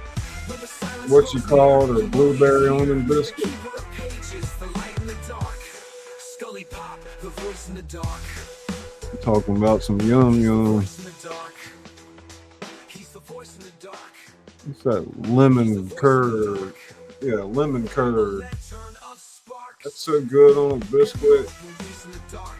And like natural blueberry jelly. Like got the little, In the whispering trees, in the hum I of don't know. It just looks like the blueberries shrunk up and got real sugary, man. you know he's here. The keeper of pages. The Boja Gleam biscuit. The voice in the dark. Is that what it's called? Emerald leaves a portal wide. Bojangle biscuit. Okay. Man, Man, you gotta be careful with those biscuits. Eat too many of them. They need to be fresh too, you know. Oh my God, orange marmalade. You know how good that sounds right now? Like just where you get those little pieces stuck between your teeth when you're done eating it. Like it's just so good. Like, man, I've definitely got to get some orange marmalade. It's been so long. It don't take much, you know. Phew, that sounds excellent, man. We used to get that, man. I'd smear that all over my toast sometimes. Like my mom would always be like, "You don't need to put that much on there."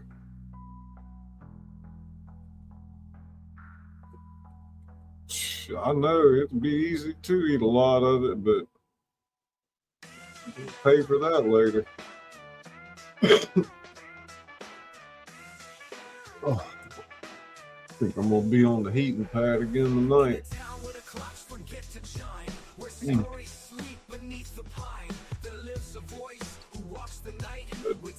That long muscle that goes on each side of your spine, you know, from like vertical down.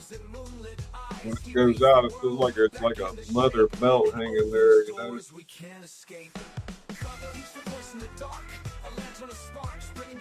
I think I got those kind of issues from playing tennis, maybe. The way I swung that racket, you know, back in the day, if I had a lot more muscle on me back then and a little bit more weight. If I swing like that right now, I'd throw my back out completely. But I've probably thrown it out so many times, I just never really paid much attention to it. And, you know, you sore from playing and you wake up fine the next day, but it'll catch up with you later. I don't know. Pink, are you active with any kind of exercise? You look like you know, pretty fit. Like you get anything done? I mean, I'm not kidding. I sit in my chair and pump my arms, and I don't know. I do all kind of weird things.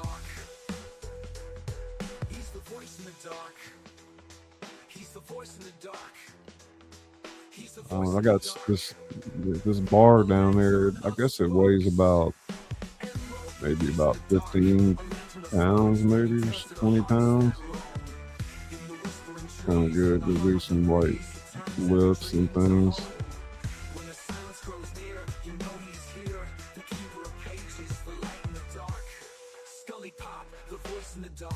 I don't know. I think you sit around, you get too sedentary. You know, it's when you lose that quality of life and what you can do then. Yeah, just gotta stay mobile. I know, pumping that. That's why I was thinking about getting the proverbial treadmill that everybody ends up putting on the side of the road before it's over with. But I think I'd actually use it. I mean, I got in where I love. It's not that I like.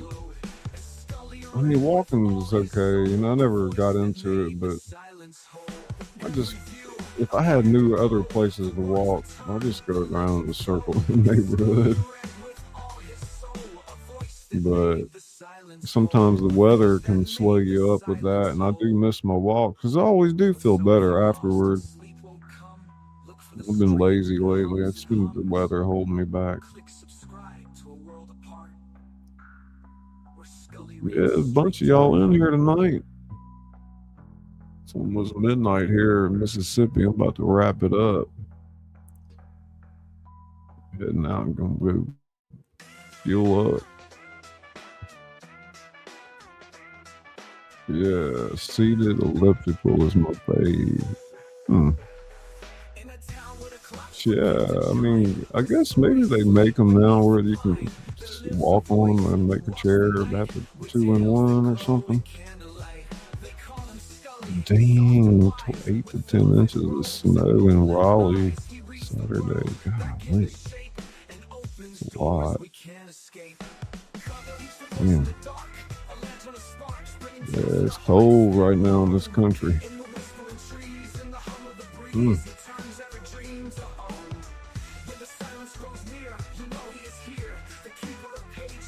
Pink, we have enough snow coming here too, but not sure how much.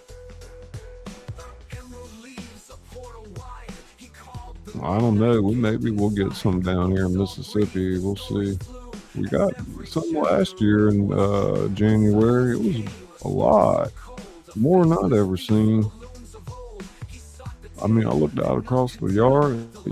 You couldn't even see the road. You know, it looked like a field from my neighbor's door. But yeah, it was pretty deep out there. I can tell you right now, I don't do too good in snow.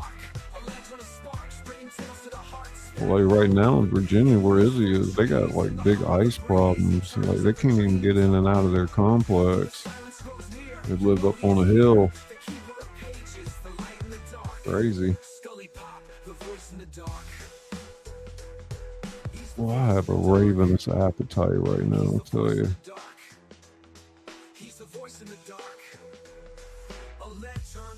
Hey, Bigfoot. How you doing, buddy? Thanks for popping in for a minute.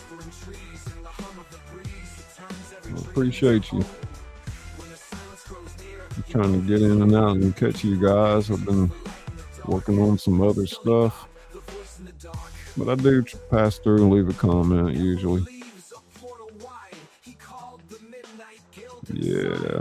Yeah, I noticed you've been knocking some of those lives down and some of that, covering some of that stuff out west. Pretty cool.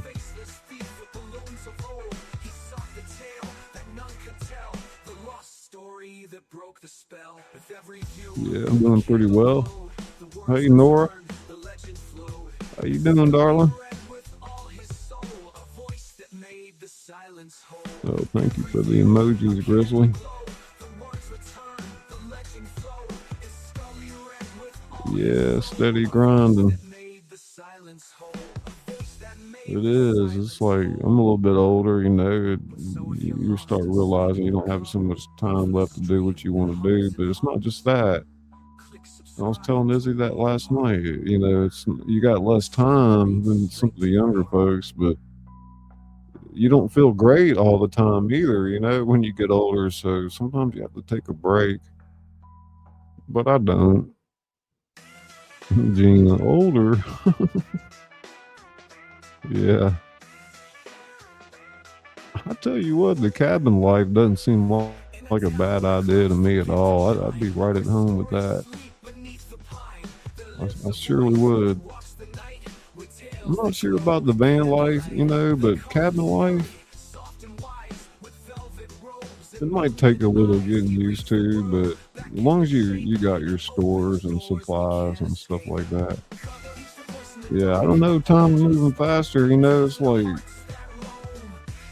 there's so many things to look at, you know, there's no lack of anything, and you kind of have to bide your time and choose what you want to do.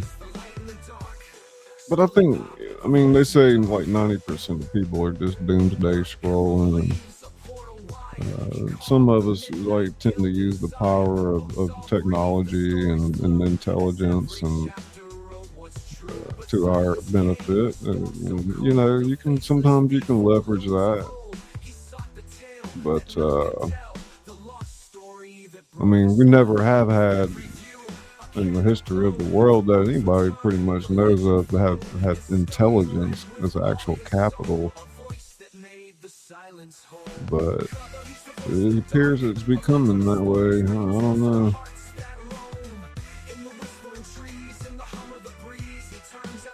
Nora, I know you've been busy over there. How's everything going? ScullyPop, the voice in the dark. He's the voice in the dark. He's the voice in the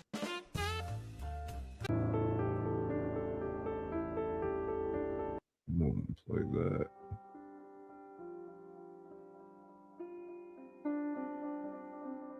You had to do a little cabin life.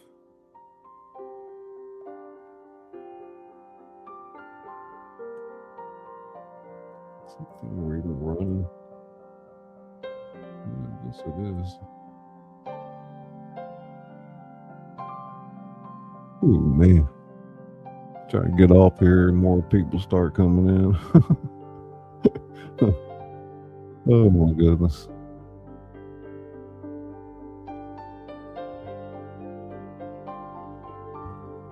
It's going okay. It's getting cold in Florida. Yeah, y'all about to get freezed out down there too.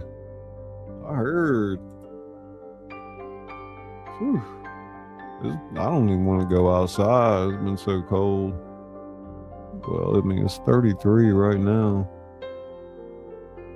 Huh.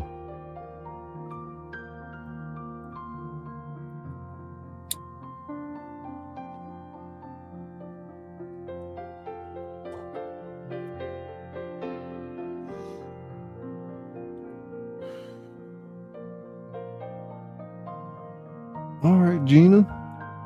Hope you get some good rest tonight and stay nice and warm.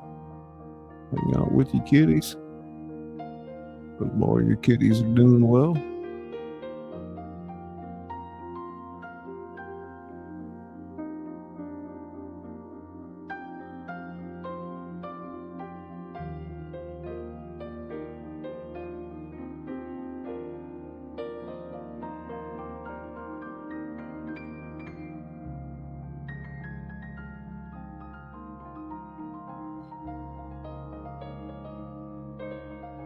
Yeah, I'll probably take a break and get back to some coding some apps. Got some really cool apps I'm working on for y'all, and we'll launch it on our other channel soon enough. But I think I've about got this video editor coded out, but we'll see. Quite complicated. But, you know, instead of having to pay Canva or KineMaster or whatever video editor you use, you know, I just figured I'd create my own, build it. I mean, I'm not shitting you, man. I'm like actually gonna try to like clone StreamYard. We want to include everything on our platform. Like, you know, you'll eventually have everything for like not very much, you know, like a monthly thing type thing. Image generators, video editors, you know, hopefully the streaming software at some point. But the big value of it comes in the education and learning how to work with some of these tools and what's out there. And of course, the community is more than anything. And being around like-minded people and people that are sharing their wins and their workflows and how they do things to save, you know, 20, 30, 40 hours a week.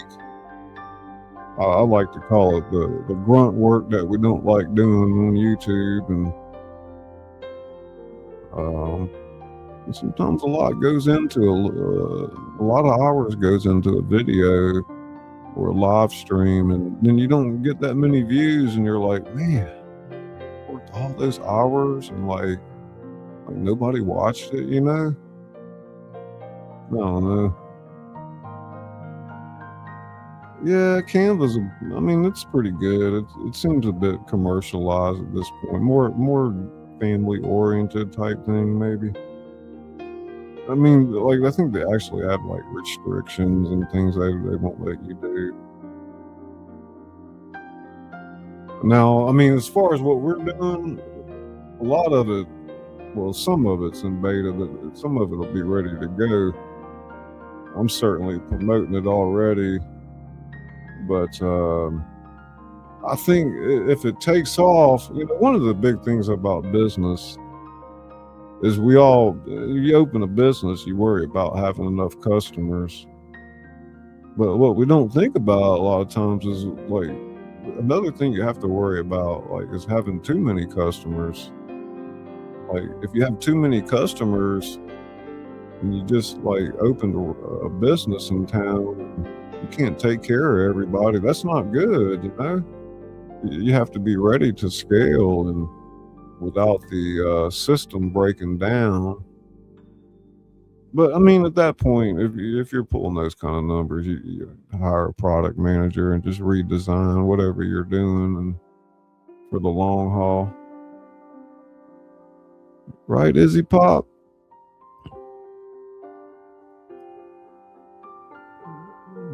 Well, Izzy knows how to work a lot of the tools already, and she'll certainly be showing them here and there.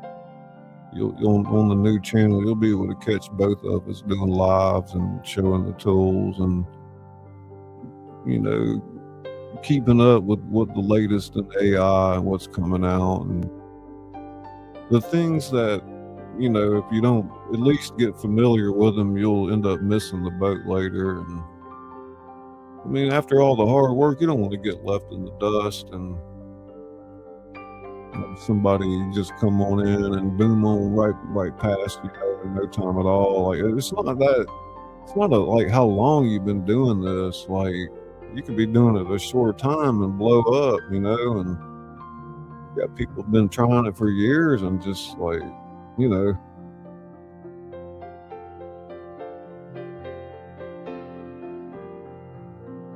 won't let you do lives. Yeah.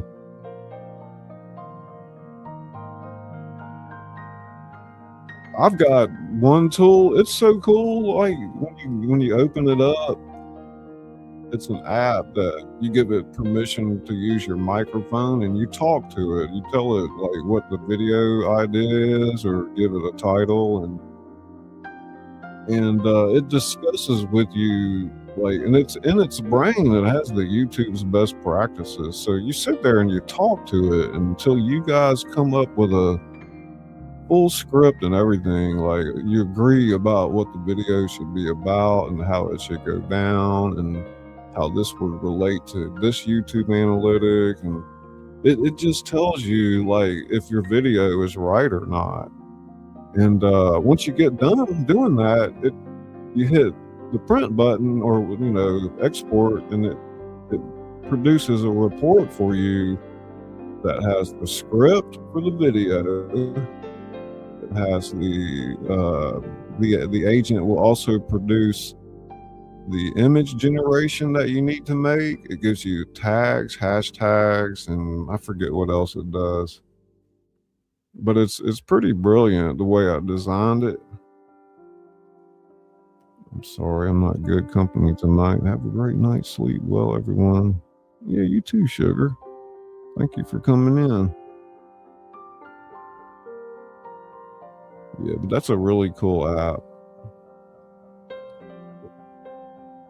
And there's a lot of things that we do post and pre-production that like tends to things we do that we're good at and not so good at, and just like those type things that you can get done real quick that used to take hours.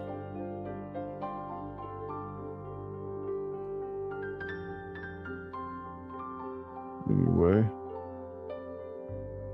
I mean, it's like you going around this track and these Beetle bugs, little Volkswagen Beetle bugs, and these people are in these new cars that got AI in them, and they're just zoom, zoom, zoom, lapping you up one after the other. And it's like, how in the world are they doing that? Well, they're just human too. I mean, certainly I've learned this from somebody.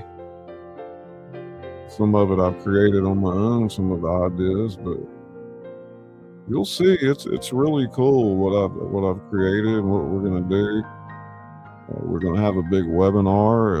We're looking for 30 founding members that will get a very good deal, a lifetime price, one-time type fee, whereas normally you'll pay by the month.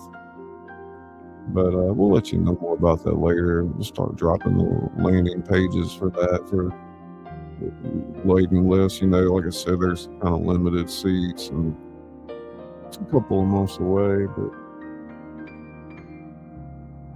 yeah, we're gonna play our outro song and see if we can get on here.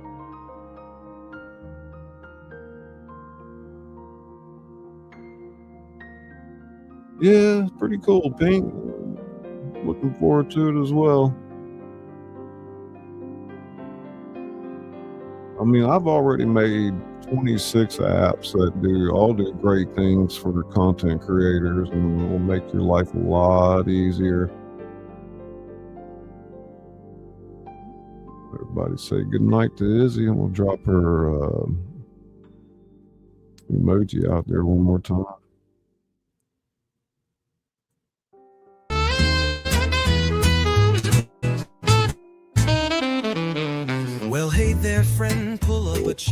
It's your boy ScullyPop with stories to share. From the page to the stage, I've done it all. Books on the shelf and curtain calls. I whisper tales in the dead of night with a little ta-ta-ta just to feel right. And if you need some tingles down your spine, ska, ska, ska, yeah, that sound is mine. Buckle up, it's quite the ride. We're going deep, no need to hide. Where the entertainment doesn't stop. You're tuned in now to ScullyPop. So close your eyes and enjoy the glide. And we'll see you on the other side. I've read my novels by candlelight, with every chapter feeling just right. I'm the author that reads to you slow, with rhythm and rhyme in every flow. My fingers snap, the mic goes hot. Live from the heart, I give all I got. A little jazz, a touch of noir, mix in some ASMR and you're not far. Ska, ska, ska, ta, ta, ta, let the rhythm carry ya. Ta, ta, ta, ska, ska, ska. Feel the story, feel the vibe.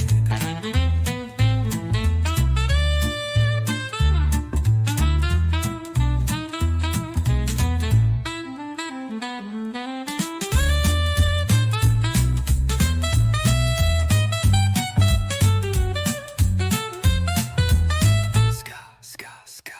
Ta, ta, ta. Let the rhythm carry ya. Ta, ta, ta.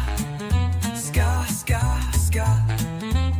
Feel the story, feel the vibe. Buckle up, it's quite the ride. We're spinning dreams on the other side, where the entertainment doesn't stop. You're vibing now with ScullyPop.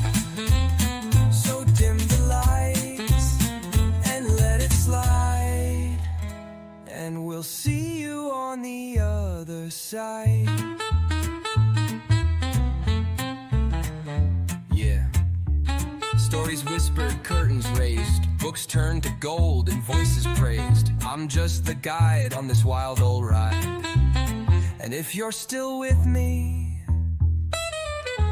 I'll see you on the other side.